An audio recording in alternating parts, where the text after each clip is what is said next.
In section 12.3, we're going to be looking at polynomials, and we're going to be dividing polynomials using long division. So let's go back to yesteryear when you were using long division with numbers like this. And sometimes this worked pretty nicely. You would take 582, divide by 3, and then ask how many times does 3 go into 5, which is 1. Multiply 1 times 3 to get 3, then subtract. 5 minus 3 is 2.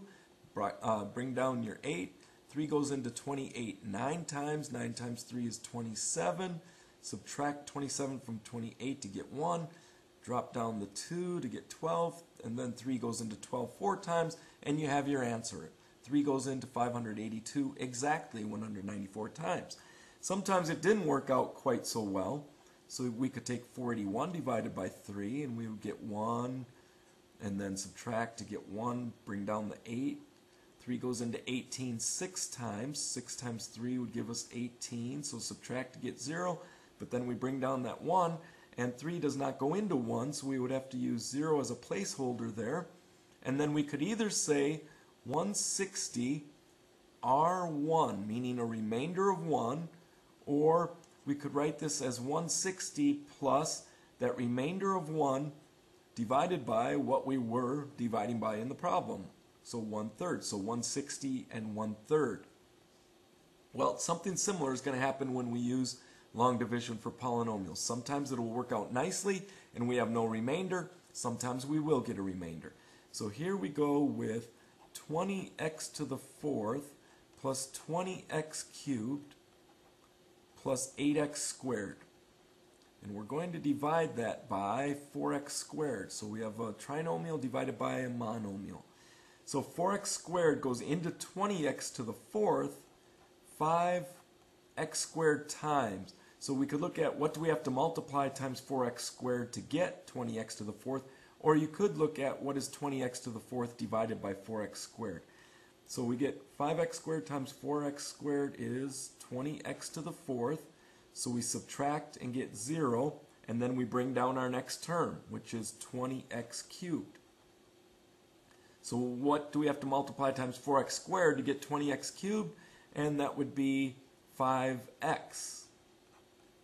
So we have 5x times 4x squared is 20x cubed. And we subtract to get 0 and bring down the next term, 8x squared. And of course if we take 4x squared times 2, we'll get 8x squared. And we have no remainder. We end up with 0. So our answer is right here, 5x squared plus 5x plus 2. And notice in this case, all three of these terms are actually divisible by 4x squared, so we really didn't need long division in this case, but it's a good exercise for problems that come up later. So here we can take 16h cubed plus 2h squared plus 3h, and you know what I'm going to do in this case is just divide everything by 4h like this, because all of these terms have h. So this is equal to 16h cubed divided by 4h. So we'll write this out separately, plus 2h cubed over 4h plus 3h over 4h. So we can divide each of those terms individually by 4h.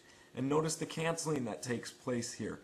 16 and 4 both are divisible by, divisible by 4. That's a 1. Sorry, the 4 goes up here.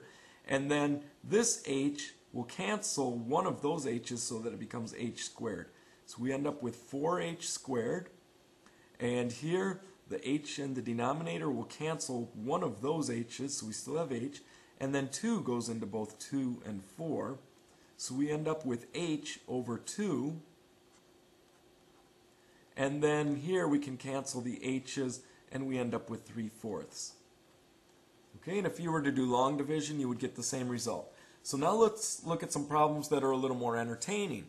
So here we have a trinomial divided by a binomial, so it's a little bit different. So let's look at r squared minus 3r minus 10 divided by r minus 5. And focus here on that first term. So in other words, how many times does r go into r squared? Or what do we need to multiply times r to get r squared? That would be r. So now take r times r minus 5 to get r squared minus 5r. And now remember that we're subtracting this. We're subtracting that expression, r squared minus 5r. So we get r squared minus r squared is 0. Negative 3r minus negative 5r is a positive 2r. And then we bring down our next term, which is a negative 10. Then we look at how many times does r go into 2r. That would be twice. So we add 2 plus 2 here. 2 times r minus 5 is equal to 2r minus 10. And we're in luck because 2r minus 10 minus 2r minus 10 is 0. There's no remainder. And our answer is right there.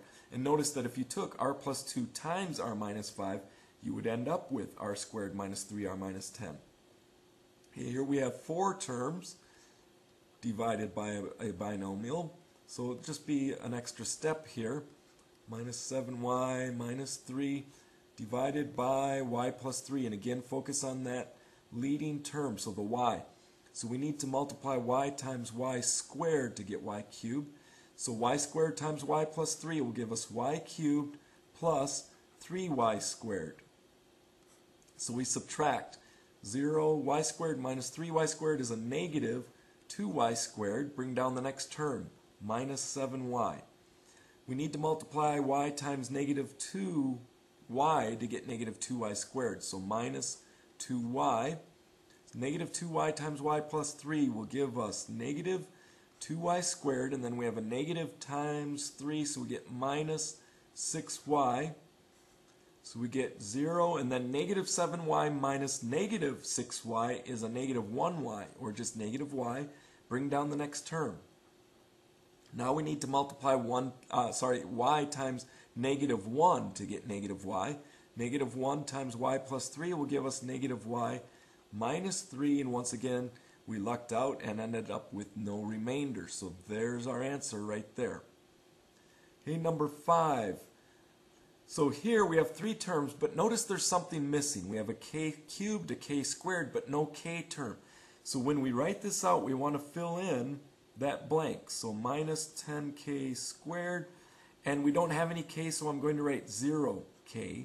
But we want that to hold our place because that constant of 79 doesn't show up till later. And we're going to divide that by k minus 9. So we need to multiply k times k squared to get k cubed. So multiply that out, we get k squared minus 9k squared.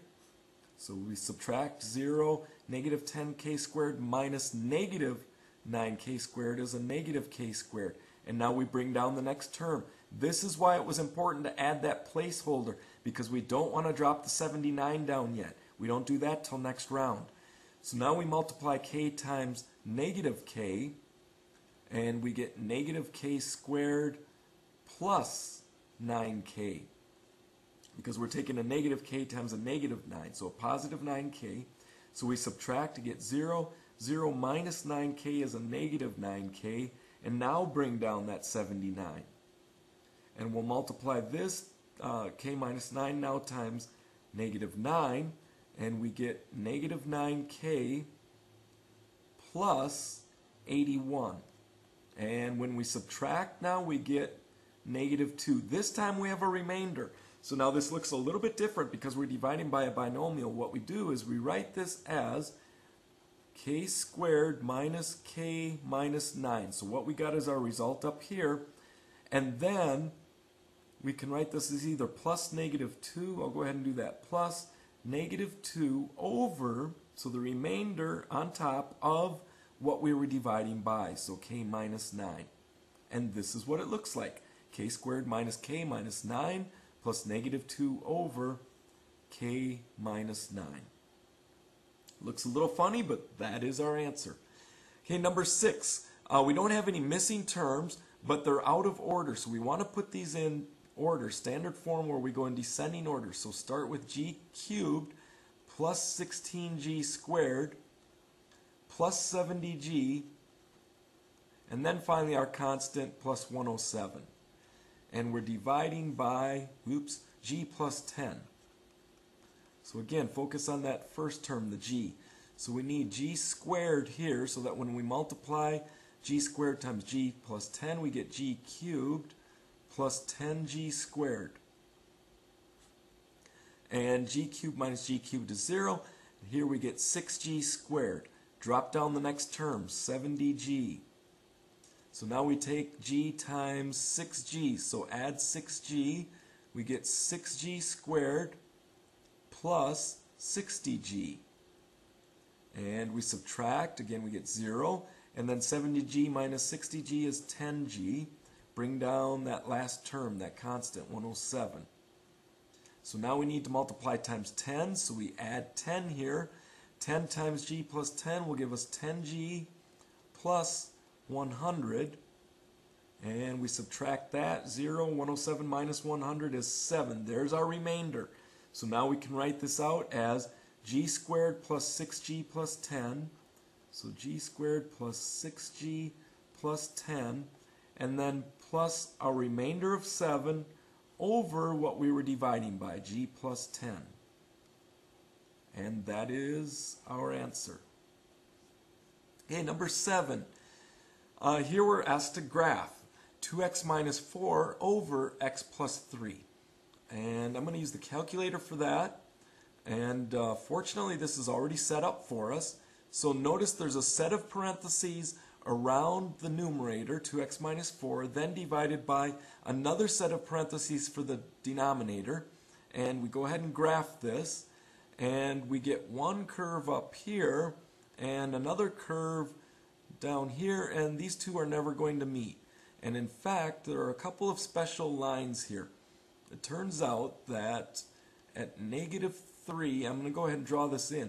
At x equals negative 3, there's a line here that the graph is never going to touch. So you've got two curves in the graph. Neither one of those curves is ever going to touch that line. There's another one like that at y equals 2. And again, the graph is never going to touch that line. Okay, so when we graph this, we have one curve that's up here. It looks, roughly speaking, something like this. And it's going to flatten out and never touch that line. Just like this will continue to rise, but it won't go much further to the right. It's never going to reach negative 3. And then here we have something that looks, roughly speaking, like this. Okay. And what's special about this? Why are we bringing this into a discussion of long division of polynomials? What if you take 2x minus 4 and divide by x plus 3? We get 2, multiply 2 times x plus 3 to get 2x plus 6, and then subtract to get negative 10. So we end up with an answer of 2, and then I'm going to write the negative out front this time. So 2 minus 10 over x plus 3. So notice the 2 here corresponds to that line at y equals 2. And at x plus 3, remember that if x is equal to negative 3, we have a problem. Because then we would end up with 0 in the denominator. And we don't want that because we're not allowed to divide by 0. And so that's why we get a special case here at x equals negative 3. That's why the graph can never cross that line, because we can't divide by 0.